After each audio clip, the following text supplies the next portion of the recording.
Hello mga mare, wala nagtatanong pero ay apo mga mare ko, ay hindi ko alam kung ano nangyayari dito. Ay humihina na nga talaga ang vroom vroom, baka kailangan kong ipa-change oil or mag-suggest kayo, ay pakinggan nyo.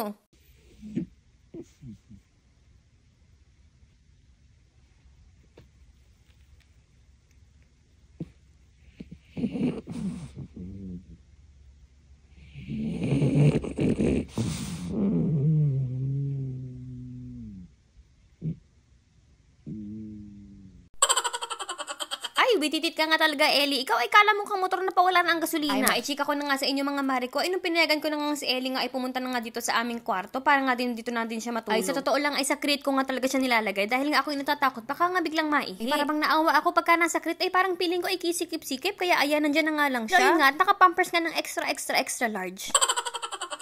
At nung magising na nga ako mga mare ko, ay nagising na din talaga ang bata. At syempre, pagkatapos nga maghilamos at magbihis, ito nga, lumabas na nga din kami. At syempre, ang mare nga, ayan nga, tuwing alis nga kami ni Ellie, ay palagi na din talaga ako may dalang plastic nga na pandampot nga ng kanyang pupo. Medyo nalungkot nga ako ng konti mga mare ko dahil habang naglalakad nga kami, may mga nakita rin pala akong mga pupo nga sa mga gilid-gilid dito. Ay, sorry ha, pero ang tingin ko tuloy sa mga dog owners nga na irresponsible. Ay, kawawa naman yung mga susunod nga na aso na maglalakad dahil matatapakan nga. At pagka uwi nga namin ni Ellie, ito nga dito na nga siya pumuesto. Ay, kasarap nga daw namnamin nga daw ng init ng araw. At kung nakikita nyo nga yung mga box dyan sa gawin nga ni Ellie, ay apo, Diyos ko, ayan nga yung mga sinapin ko nga kay Ellie at sa Torte Culets. Ito nga lang, binili ko nga yung iba ng mga suggestion nyo. At nga nang sabi ko, ay napakadami ko natututunan sa inyo, kaya maraming salamat mga mare at pare ko. At sa dami nga ng orasyon ng pinagkagagawa ni Maring Sisi, ay naku, nakalimutan ko na nga na hindi pa nainom itong batang ito pagkatas ka namin maglakad, kaya ayan, nilagay ko na nga dyan ang kanyang tubig kung iinom siya. Ay, wait pa niya bet uminom mga mare ko, pero ayan, nagtambay-tambay lang nga siya dyan. Sabi nga ng Ellie, ay buksan na nga daw ang mga packages niya, at sabi ko, ay wait lang. At after 1 hour nga mga mare ko, alam ko na iihi na nga ulit itong si Ellie. Kaya ayan nga, at gumawi na nga kami sa aming backyard, at syempre, binuksan ko na nga din ang pintuan nga ng Torte Culets. Pagka ganyan talaga na maganda nga ang weather dito, at pwede ang Torte Culets na lumabas, ay talagang papalabasin namin ang mga yan.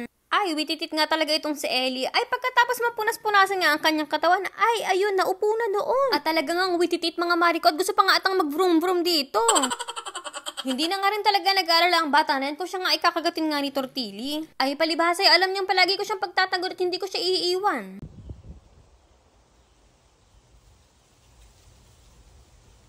Pero ayun nga mga mare ko, at parang alerto nga din itong si Ellie o talagang nagmamasid-masid nga siya kung nandiyan na nga daw ba ang kalaban. Huy, grabe sa kalaban. At ito, bigla nga niyang naalala, siya nga daw pala ang security guard nga ng Torte Culets, kaya ayun at bumangon na nga din. Sabi pa nga ay nakapagpahinga na nga daw siya, kaya nga ayan nga daw at roronda na nga daw siya. Pero saglit nga lang daw at uupo nga muna daw siya din eh. At bugs, okay na nga daw ang pahinga nga na iyon, kaya nga ito at papasok na nga daw siya sa loob ng payamansyon. At ayun nga, tag-amoy-amoy na nga dyan, natitingnan nga daw niya kung meron nga daw ba pinagbabawo ng chururut bambam.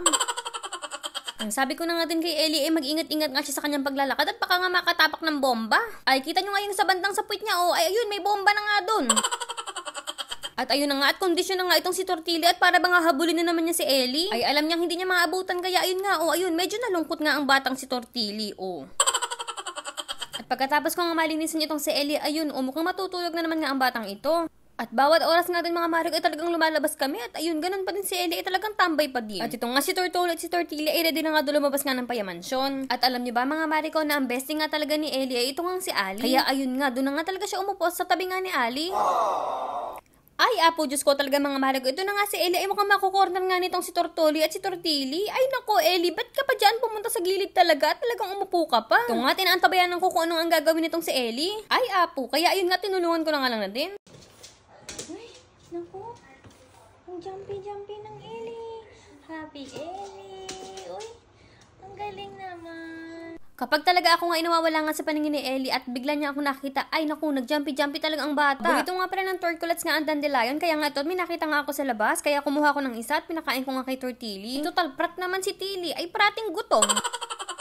Pinapasok ko na nga muna sa loob nga si Ellie. Sabi ko nga ay maglilinis nga ako dito kasi tuwing lalabas si Ellie ay nagpuputik-putik nga ang kanyang mga paa. Nung nalinis ko na nga yung semento, sabi ko nga kay Ellie ay medyo maglinis nga ako dito. Pero alam ko naman talaga na hindi ko ito matatapos. Pero sabi ko ay unti-untiin ko nga. Ay, kadami nga talagang mga dahon mga mare ko. Ako nga inaloka. At madami pa talaga akong gawain sa loob nga ng bahay mga mare ko. Kaya nga sabi ko ay pwede na nga muna yan mga mare. At ito na nga din pala mga mare ko, ang Torte Culets nga ipinakain ko na nga din. Kabait nga talaga ni Ellie mga mare ko kasi hindi nga siya nakangialam nga sa pagkain nga ng Torte Culets. Ay talagang pinabantayan lang niya talaga ang mga ito. Tulad nga ng suggestion nyo nga ihaluan ko nga ng mga gulay-gulay nga ang mga pagkain nga ni Ellie. So, inuunti-unti ko nga siya kasi hindi ko pa naman alam kung may allergies nga ba siya sa pagkain or something. Hanggang ngayon kasi mga mare ko, meron pa nga kaming prosesong inaantay nga dun nga sa shelter. Tuloy pa nga kasi sa observation nga itong tenga nga ni Ellie, pagkatapos i-check pa nga ulit yung mata niya. At ipapa-neuter pa nga itong si Ellie. Kinabukasan mga mare ko ay same routine lang kami mga mare ko. At ito napansin nyo nga ba, para bang tumaba nang at bumochog na itong si Ellie, no? Walang talaga ang madalas ng kasama ni Ellie kapag nga nakikita niya talaga itong si boss at ayun talagang naglalambing nga siya. Ang papaboss nga nitong si Ellie ay 6 PM to 6 AM nga nagkatrabaho. At ito nga nang papasok na nga si boss ay apo Diyos ko ay talagang nagmamadali nga ang person dahil may emergency call nga. Kaganyan talaga mga mare ko ay nasa taas din talaga ang aming ang kinakapitan. Na si boss nga ay palaging ang uuwi sa amin ng ligtas. At pagkapasok nga ni boss ako nga ay bumalik na nga dito sa aming kwarto at ako nga ay maliligo at ito nandiyan na nga din si Ellie. At siya nga daw ay idlip nga dito habang ako nga daw ay naliligo. At pagka-check ko nga sa aming ring camera ay nagulat nga ako at kami kumukuti-kutitap sa lapag ay nagulat ako kakamadali nga ng boss ay nalaglag nga ang kanyang cellphone. At nga sa pinto ay may chismoso.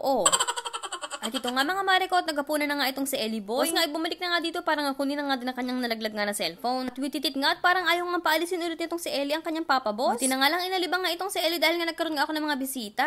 At kita nyo nga ang Ellie, enjoy na enjoy nga dito.